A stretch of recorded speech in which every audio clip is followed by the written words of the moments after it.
Ukraine के पास रूस को जलाने के लिए हथियारों का पर्याप्त भंडार है, लेकिन खुद को बचाने के लिए नहीं। यूक्रेन रूस के ड्रोन हमलों का मुकाबला तो कर सकता है, लेकिन बैलिस्टिक मिसाइलों को रोकने की क्षमता यूक्रेन में नहीं है। यही वजह है कि अब यूक्रेन पर मिसाइलों की बरसात हो रही है। ज़िरकॉन जैसी घातक मिसाइलों के इस्तेमाल से रूस किश्तों में कीव में लगातार धमाके कर रहा है। पुतिन समझ चुके हैं कि अगर यूक्रेन के हमले करने हैं और उसकी क्षमता पर शिकंजा नहीं कसा गया तो रूसी अर्थव्यवस्था को संभालना मुश्किल हो जाएगा। बुधवार की देर रात कीव पर एक बार फिर से जबरदस्त हमला हुआ और यूक्रेन की कई हथियार फैक्ट्रीज को नष्ट कर दिया गया। रूस का सबसे बड़ा टारगेट अब कीव है, क्योंकि यही सेना का मुख्यालय है। ड्रोन के कई कारखाने हैं, अर्थव्यवस्था चलाने के केंद्र हैं। कई कारखाने हैं, बड़े बड़े गोदाम हैं और तेल का भंडार है। पुतिन के सामने इस वक्त दो बड़ी चुनौती है। पहली, अपनी अर्थव्यवस्था को फिर से दुरुस्त करना और दूसरी, यूक्रेन के ड्रोन हमलों को रोकना। रूस ने 70 मिसाइलों से हमला किया, 168 आत्मघाती ड्रोन से भी प्रहार हुआ, 13 ज़िरकॉन मिसाइलों से तबाही हुई, 10 इस्कंदर मिसाइलों से कीव में तबाही हुई, 2 उत्तर कोरियाई KN-23 से हमले हुए। रूस ने सबसे बड़ा हमला कीव के ब्रॉबरी पर किया। ब्रॉबरी को कीव का प्रवेश द्वार कहा जाता है। रूस सबसे पहले यहीं पर कब्जा जमाना भी चाहता है। ब्रॉबरी कीव का औद्योगिक इलाका है। यहां पर एक एक धमाके से यूक्रेन को भारी नुकसान उठाना पड़ता है। रूस को शक है कि यहीं पर ड्रोन बनाने की फैक्ट्री हो सकती है। ब्रॉबरी में गोदाम और सेना की फैक्ट्रियां हैं, जिसे रूस ने अपनी घातक मिसाइल से निशाना बनाया। ब्रॉबरी पर हमला करके रूस यूक्रेन के पूरी सप्लाई चेन को प्रभावित करने की कोशिश में है। ब्रॉबरी में यूक्रेन का रेडियो इंटेलिजेंस सेंटर है, जिसे रूस ने नष्ट करने की कोशिश की है। ब्रॉबरी में सेना के वायरलेस का मुख्यालय भी है, जिस पर हमला किया गया। यहीं पर सेना की कई यूनिट के दफ्तर हैं, जिससे टारगेट किया गया। खुफिया विभाग का संचार केंद्र भी ब्रॉबरी में मौजूद है। कीव से 2 अहम हाईवे निकलते हैं। M01 हाईवे कीव से चेर्निहाइव को जोड़ता है, जबकि H07 हाईवे कीव से सुमी तक जाता है। रूस के निशाने पर ये दोनों हाईवे। रूस इन दोनों के अलावा कई इलाकों से कीव का संपर्क काटने की कोशिश में है।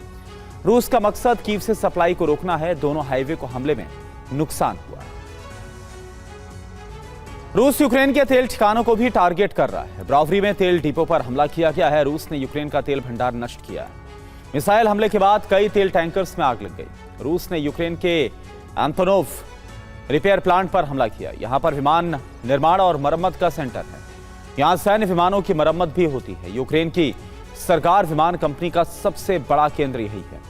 रूस के मिसाइल हमलों से इस सेंटर को काफी नुकसान पहुंचा है। एक फ्रंट पश्चिमी एशिया में धधक रहा है तो दूसरा फ्रंट यूरोप में दहक रहा है। रूस के हमलों के जवाब में यूक्रेन ने भी भीषण ड्रोन वर्षा की। 24 घंटे से पहले कीव पर हमलों को बदला ले लिया गया। अब आज की रात यूक्रेन के लिए खौफनाक साबित हो सकती है, क्योंकि बौखलाया रूस बड़ी तैयारी कर रहा है। हो सकता है कि यूक्रेन से युद्ध का विस्तार अब नेटो देशों तक हो जाए, क्योंकि यूक्रेन के हमलों के पीछे नेटो का इंटेलिजेंस इनपुट था। रूस पहले भी धमकी दे चुका है कि अगर नेटो देश यूक्रेन को हथियार देते रहेंगे तो रूस नेटो देशों को तबाही के लिए जिम्मेदार ठहराएगा और इस तबाही का बदला जरूर लेकर रहेगा। यूक्रेन ने दावा किया है कि पिछले 100 दिन में यूक्रेन ने रूस की 34 रिफाइनरियों को टारगेट किया, जिसमें से 24 रिफाइनरियों पर 50 से ज्यादा हमले किए गए। इससे रिफाइनरी की क्षमता घट गई, जो पहले 5.3 से 5.6 मिलियन बैरल प्रतिदिन थी, वो घटकर 3.6 मिलियन बैरल प्रतिदिन पर आ गई। यूक्रेन ने हाईटेक सर्विलांस नेटवर्क की वजह से रूसी तेल ठिकानों पर आक्रमण किया, जिससे रूस को बड़ा नुकसान हुआ। यूक्रेन कैसे इस तरह के हमलों को अंजाम दे रहा है, यह आप समझिए। दरअसल यूक्रेन को नेटो का साथ मिल रहा है। इस वजह से उसके सर्विलांस ड्रोन रूसी बॉर्डर पर एक्टिव रहते हैं। यूक्रेन के पास नेटो देशों से मिले टोही विमान मौजूद हैं, जो डेटा लिंक एंटीना के जरिए यूक्रेन के कमांड सेंटर को रिसीवर टावर के जरिए सर्विलांस डेटा भेजते हैं, जहां पर टेक्निकल टीम कमांड सेंटर की स्क्रीन पर हाई रेजोल्यूशन तस्वीरों को देखकर आगे कमांड सेंटर से ड्रोन लॉन्चिंग साइट पर भेज देते हैं, जहां भेजे गए कोऑर्डिनेट्स ने यूक्रेन स्वार्म ड्रोन से हमला किया और एक साथ कई ऑयल रिफाइनरीज में विस्फोट कर देता है। इसलिए आज रात बड़ा हमला हो सकता है। रूस नेटो देशों को टारगेट कर सकता है, बाल्टिक देशों को भी टारगेट कर सकता है। रूस अब यूक्रेन के ग्रेटर ओडेसा में भारी तबाही मचा सकता है और इस बार क्रीमिया से हमला किया जा सकता है। दरअसल ग्रेटर ओडेसा यूक्रेन का सबसे बड़ा लॉजिस्टिक पोर्ट और वॉर बेस है। जो 3 बंदरगाहों को मिलाकर बना हुआ है। पहला पोर्ट ओडिशा है जिसकी कार्गो क्षमता 4 करोड़ टन है।